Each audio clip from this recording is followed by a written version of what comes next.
But Mamenko, a year honorable. Ebenezer Oklete Labi wono ene ye machine dwani edima omanfo lower manya krobo ewo eye zoom ahoma so na ye ne no eni nkomo honorable ya mo ache mo akwa baba bedwam so yeah na wapo no mboko de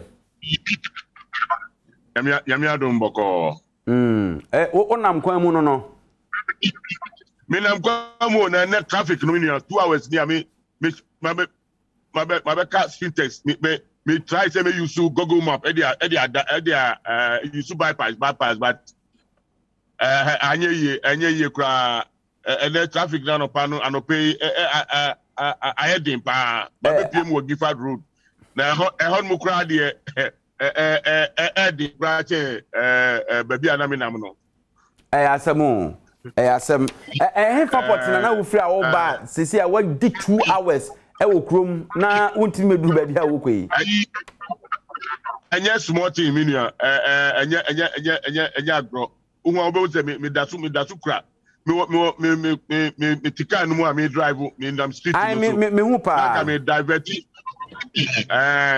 na ga me use diversion bi ba eno so no medu ha no me hu se from roundabout one mu ko fa labadi honu baby me pesa ga me from about honu so indicate actually me say honu so actually super you know e say me say me asemu nti say na this oba nkakrom anopa de so sorry be say no 9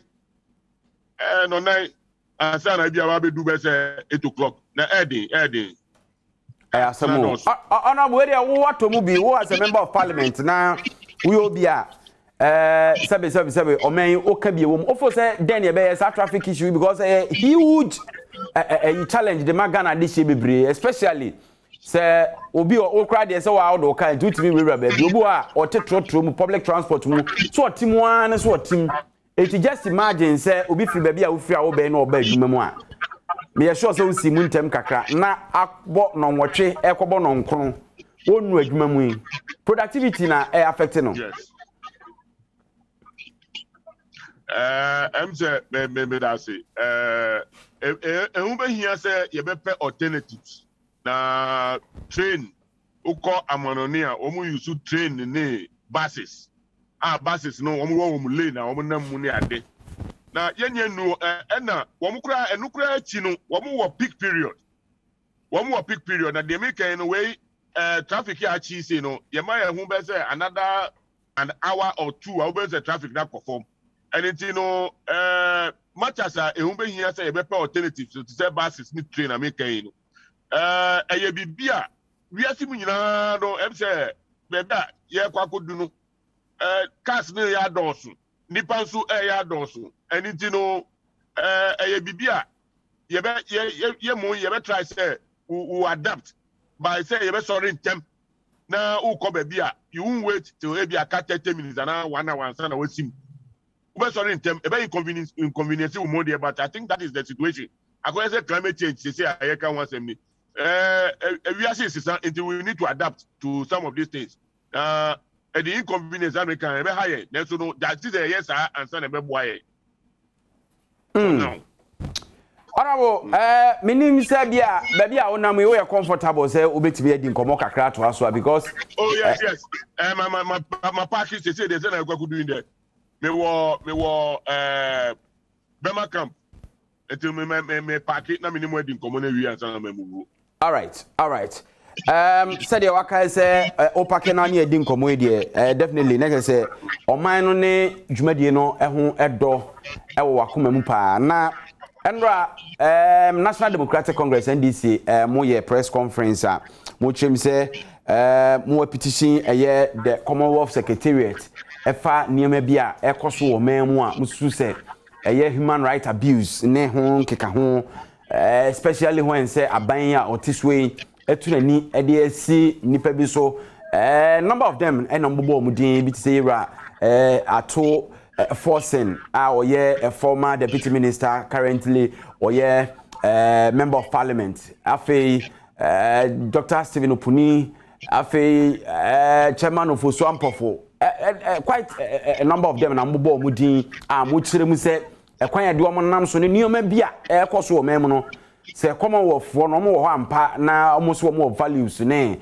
enhye bia omo de ye adwuma ene o my Ghana ye signatory and as ye part of yes Commonwealth of Nations no ye ma bani bu ne ma bebre so nti omo ntwa omo ni mehwe. Why this move, honorable? Me that say say o kan waja as central for nso a omo no so no say unya kasa kakra na ya ba be chiwo no say no de o refi kakra we yi afim ene nyina ka ho enye NDC fo nko but ye be say e kire say Ghana amamuo na ye sha ase sese no akoye amamo bi obroni beka say very very intolerant na wo hwe omampanyi Akufo-Adjei ansa na obeba no ne nyina ye bunu say oyobi a owo gidie ewo a rule of law mu say ye di mra eye adwuma say ye gi ye wo ye gidi ewo kebimamin kebimu na the drivers of kebimamin kebi no eye freedom of speech obi awo owo ho kwan say de ehaw de ewo oboso utimika na enu nkyere say unya asem say okokot but na minua mami ka kire mi nkyere apart from the ekosu no nyina no ubeka say former IGP Asante Apietu ono ne na sistema odi court no the judge ewo judge oti edwamu oka ye ne say unnim nipa woma uni woma ba unnim woma ba court no ti onto ne hufo e den na see here or withdraw the case no because when who say the judiciary and Kasa have been infiltrated. So the can say now I mean we can go on and on and on and on. They can in fact only they dorsal.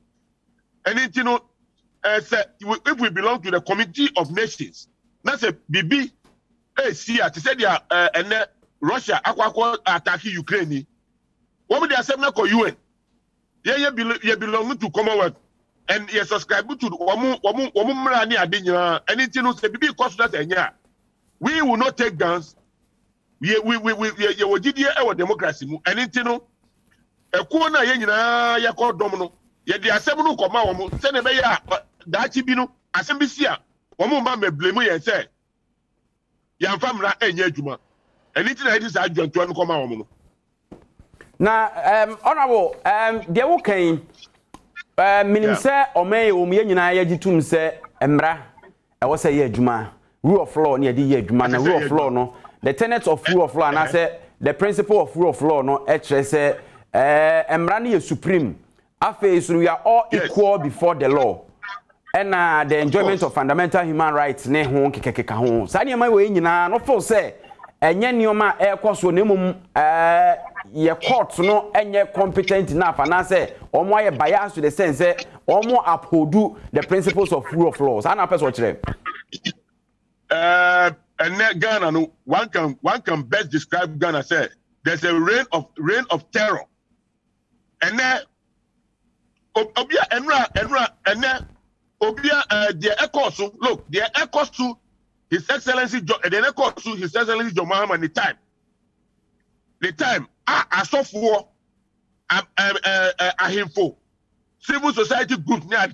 sorry here a bit more call Flagstaff House near Dino and then the echoes no a bruise more than 100 times but at the end obia to me can once him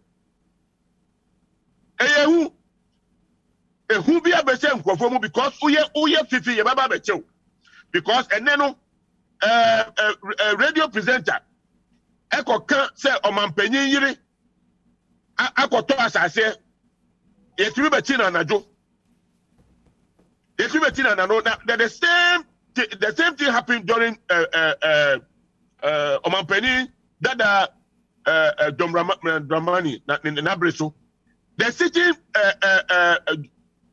vice president they say ya ni etimi gira honomu edidi John Dramani Mahama atem obi anfana nko bia John Mahama dey na yanka fa ne ho but because he believes that wano enye tuo anything say whatever you want at the end of the day no he will be vindicated because the truth there stands, truth there. And yeah, they obey me. It's saying, "Oh yeah, and yeah, dear, obey me, dear, see." And it is anybody that no can sema. And no say, what do you say, a question? And then, she also, a woman said, I don't support a lot of the things all your money. Fix the country, but we are acting. Ube who said, Osei, say, Mupasi Ileguya. So the make say, and I don't mean, I said no, I no mean, Poasu say, as I say, or Kasasa, but I don't at the same time, no, no, Minye ni say, the one more year say, I don't when him say, I said no, no, treason what felony.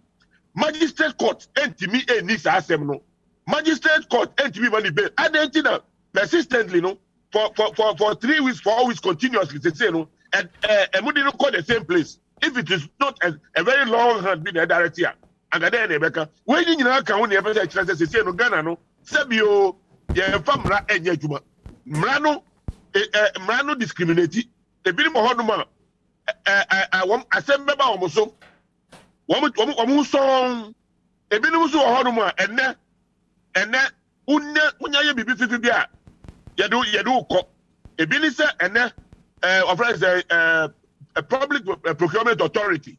Wamu boss no and then on them free free and you'll be a cabalist of the court. Yeah, China sit then and then China says, sir. And then you were going to hand on a bit more honorable official Ampofo-Adjei issue say. Ya tapes bebre I was going to hand on tapes bebre. A bit say I had doctored. A bit say a voice. And then on only the anokra any video. On only the any video. And then ya China see our court. But your videos are announced. A try. Ako hu obi a Jessica ako hu obi a you see you fighting galamsey then so do the same woman who fighting galamsey no you ti wo video so a wo mu give bribe wo mu bo amafo mu amakwa say yensuo ni ade and then wo mu ni court but official of court adenti animal family wa na anything no say you can Edika say you can.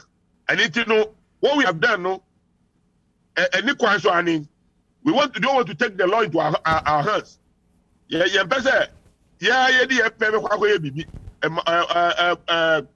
a quack a sena ya domino. The quack, the assembly quack to woman. Woman who say Mika. Now, maybe him say, woman Kasan, woman, what is going on in this country? And it, they will not sit down. Whatever they have to do about it, they will do it. All right.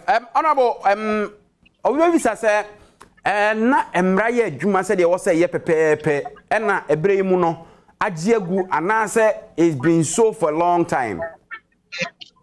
Oh, it has been so for which time? Basically, for the 5 years, and now 5 and a few months, now go for a transfer. Everything Adjei look, you were gonna have them. You were gonna and up to today, from December 7th, the year election, unprecedented, they be see that. You come nipa 8.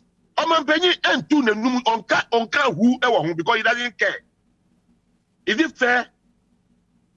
Is it fair? Look at what happened. Look at a committee now. And everything is wrong. Things are not getting. I mean, things are not being done right. And it's said the cost no and yet Opuni. Dr. Opuni, I am not saying Mimi Kase we differ and also differ. But the point is say share the cost to Opuni case mu. And then you can say share the cost to other cases. Atu forcing. Assembly see that he was not even in government. And then why identity because of E-levy. Because he's the #1 advocate against the air cost student, You want to find a way, use the judiciary. Now with their twisty normal organ animal and ninja anti yeah can say the econo said obi I sorry and can sema BBC may be blame and inti and I had the quackodome woman.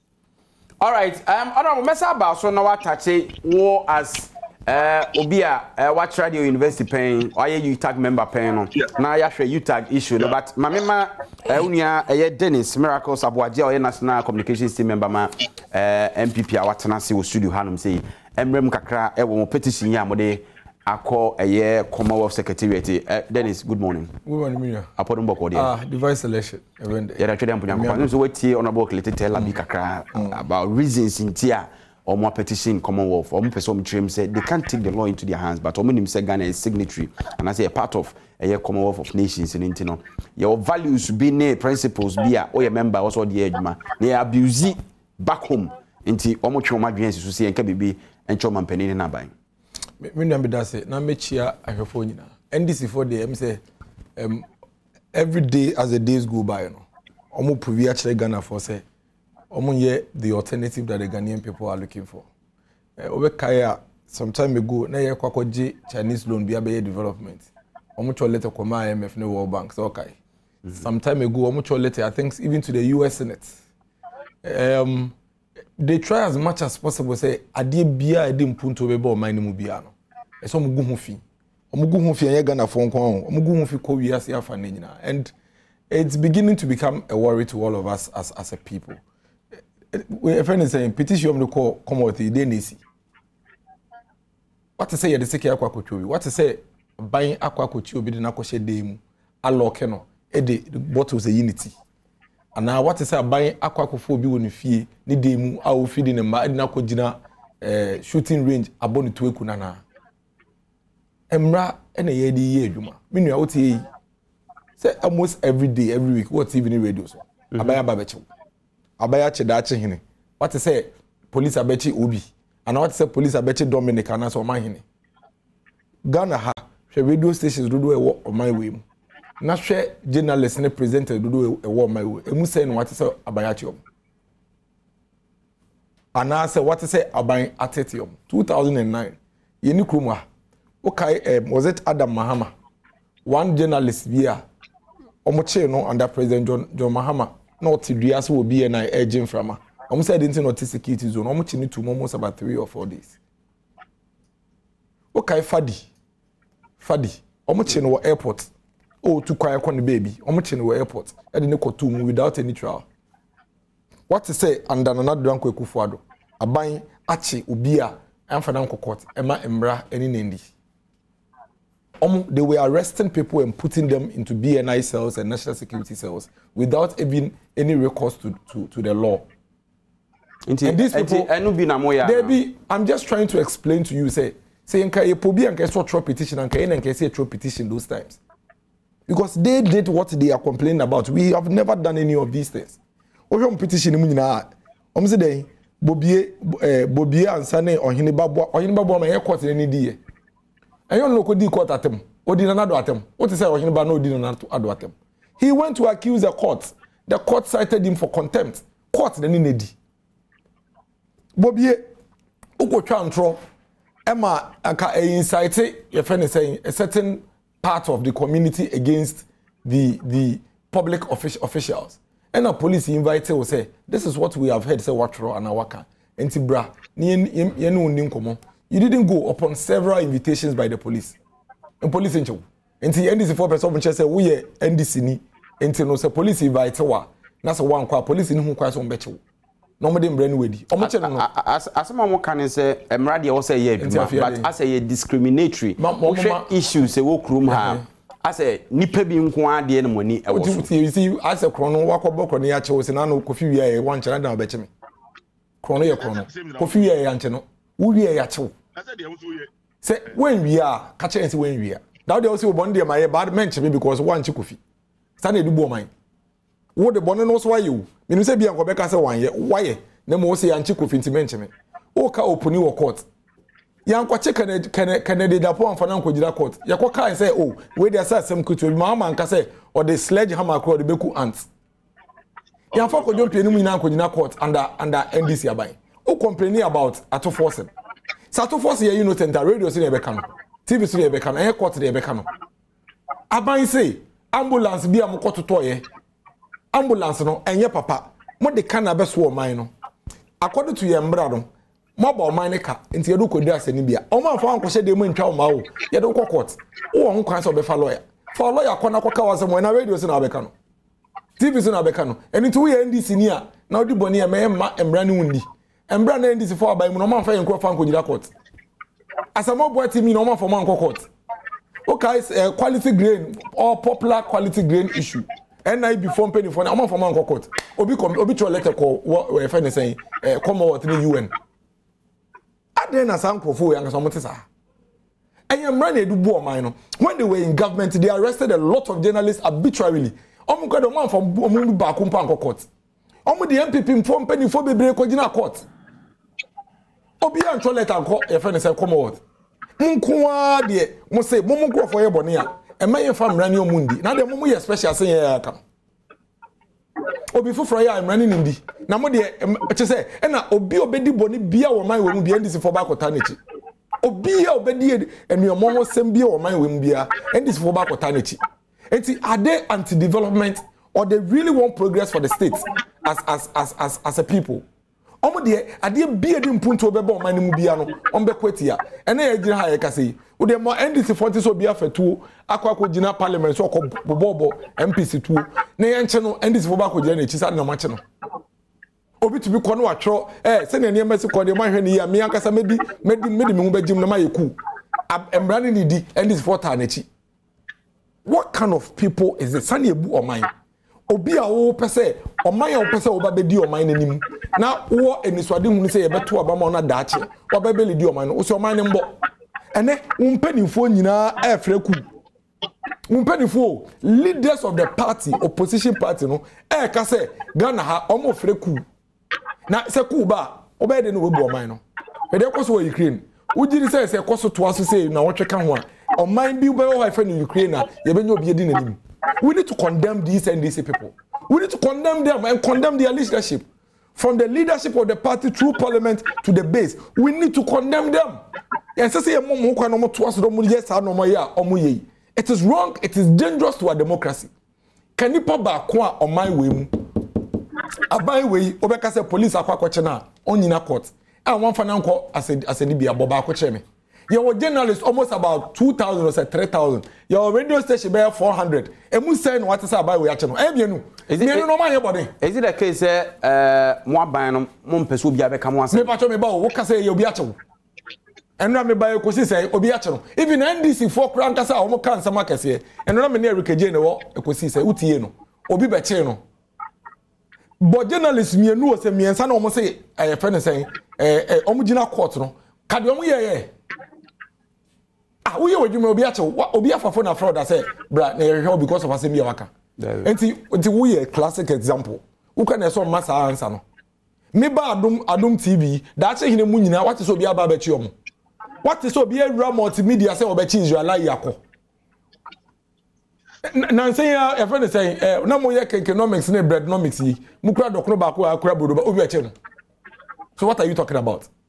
These are miscreants journalists, indisciplined journalists.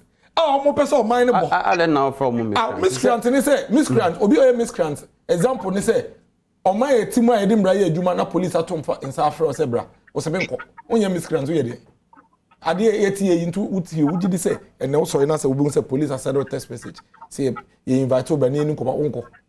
There are some institutions in this country we cannot allow them to be disrespected. The judiciary and the security services. I know some NDC for HSA. And one say no. And Boba Kwa. What did you say? Where they went? Why are you a question of Boba? Mention one. Bobby answer. Or he no and you are buying a tune or court the channel for contempt. Or could the judges at them? One could the president Kufuor at them. Bobby answer. One could the president Kufuor at them. So ko kan irasa na ko ka una omo invite sebra Okoye. And Oman Chenu because of a summer kafa, a friend say first leading Oman Chenu because he refused the invitation of the police.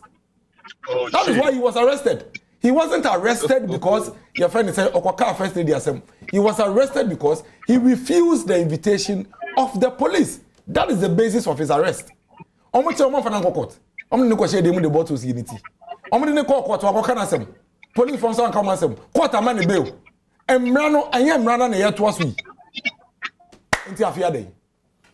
All right. Omo pa omo ntro letter enko mass. Omo pa omo ntro letter enko Jupiter. Emra na ye nyina ya chechire no. Sam emra na ye de be ye adwuma. Sankrofo yi enyo omo no mo approve Chinese loan. Say 2 billion say say ya. Omo ewie loan omo ga state parliament omo approve you. Omo ye no ma sign letter say come IMF.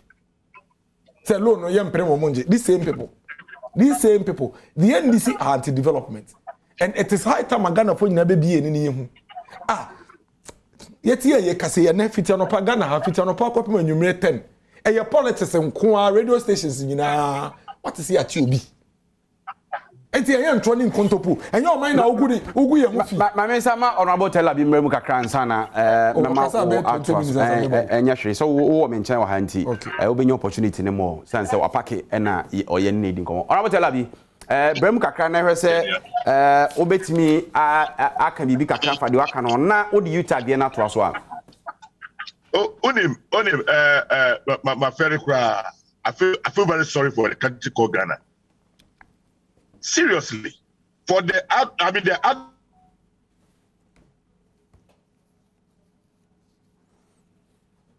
hello. Of the gentleman not to same no African. And Ogochi, when we invited Bobi Ansano. What were the reasons given before he was invited? Such that he did not go. And what were the reasons? But that wasn't the reason why he was arrested. He wasn't arrested because of what he said. He was arrested because he refused an invitation of the police. Then that is madness. In a sense that is, I mean, it's senseless. Because it's NDC, it's madness. It's senseless because when you arrested Fadi, it wasn't madness. Oh please, why are you interfering? Should I go off? Oh no, go off. Sorry, I apologize. Because I listened to what should I go off? Because I'm wasting my damn, whatever on this world. If you wouldn't allow me to, I just go off. Because what is said, you're not cutting in. Look, so the police, you are telling me that the police are just going around inviting people. If you don't go, then they come and arrest you for no reason. Because the police will not just get up and invite you because they want to invite you. They invited him because he went or see a first lady. And it is a fact. And then Canada, Japan has even confirmed the fact that project is still ongoing. As I said, and it is true. It is true. Now, Okasa Nanu Yetu, who's or inciting against public, is the first lady a public officer? When did the first lady become a public officer in this country? You see, double standards. This hypocrisy of the NPP is what will kill Ghana. The hypocrisy, that is why you are unable to carry people along. And we are where we are. You are saying Ghana, NDC is anti-development. I see. I bless the day Ghana was born. Because who's it? NDC, anti-development. The people of Ghana are listening to you. But I am not surprised. Because every desperate situation demands desperate, reactions and actions. Otherwise, who will believe what we are saying? Why? Things are not going well. No man goes to hear. Everybody is quiet. Not because nothing is happening. Because they are afraid. Because for the first time in this country, journalists have been assassinated because he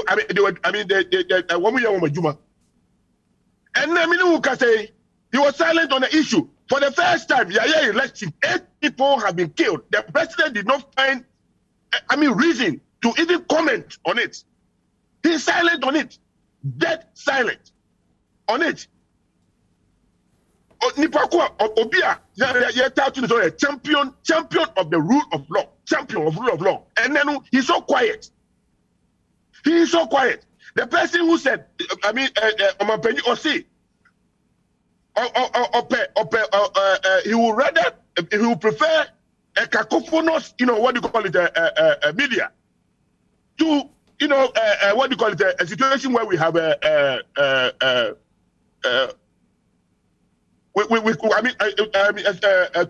criminalizing of speech.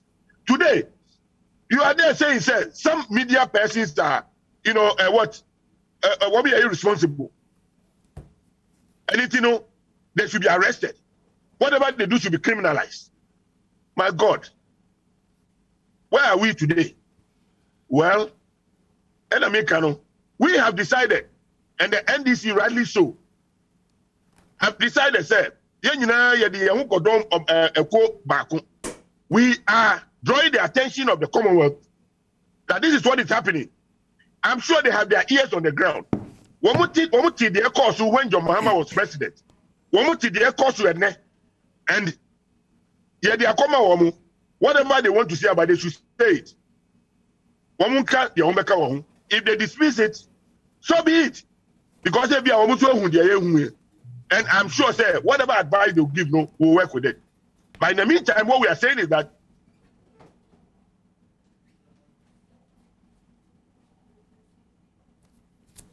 honorable line F in this country. Emsa Saba. Hello, honorable. Me to come. Yeah, hello. Sir, even when people are being killed, he will not comment about it because he's enjoying it, and that is how he feels. Say, you rule this country. And it's say you can't now moment here. And I mean the consequences. Who is calling for coup? Who is calling for coup in this country? What's the NDC for? Sorry, a penny for coup. NDC for penny for why no man got them maybe I can say coup. Why not go say coup? You see, I will not allow him to drag me to drift into the normal system. But let's come back to a Utah 4 issue. A quick one, me break time as just a quick one on Utah. Well, the American is there. Utah 4, we are all in the same, situation. The country has been mismanaged to the extent that as we speak today, Ghana is broke. Ghana is broke beyond, beyond, everything. To the extent that, and then, meaning can say, and then, those who were touted as people with a magic wand when it comes to the management of the economy, and then what journey today? Where is the dollar? The dollar is past, 7 cities. The dollar is gradually breaking the 8. Baumia is gone silent. So what I advise the youth said, what man say situation, and it is I will plead with them. What will share your manu? Yeah, what will share your manu? Now, we go back to the lecture hall, and the reward, in the future, in the very near future for them. Those who care will come, and they will take good care of them. All right. I'm just pleading. All right. As a parent and as a university teacher myself, I'm pleading with them, sir. We've been through this for some time, and the only way that we can find our way clear, sir, they will help us, unseat this incompetent, government, incompetent to the extent that they will not even accept their mistakes. All right. Honorable Telabi, Mamina Wasina, Yebejina Wisuna, Yekayahu, Abba, Yeba, Dennis, Eberto also with on submission.